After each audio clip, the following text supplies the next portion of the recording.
Hi, welcome to HardReset.Info channel, dear viewers. In front of me, Realme Q5 Pro device, and now I'm gonna show you how to enable or how to disable call waiting on this device.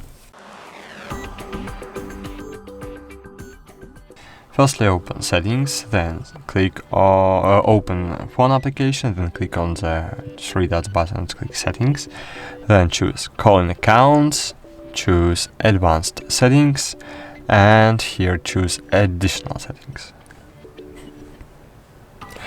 Here disable or enable call waiting. That's it. Thanks for watching, like this video, subscribe to our channel, and bye. See you.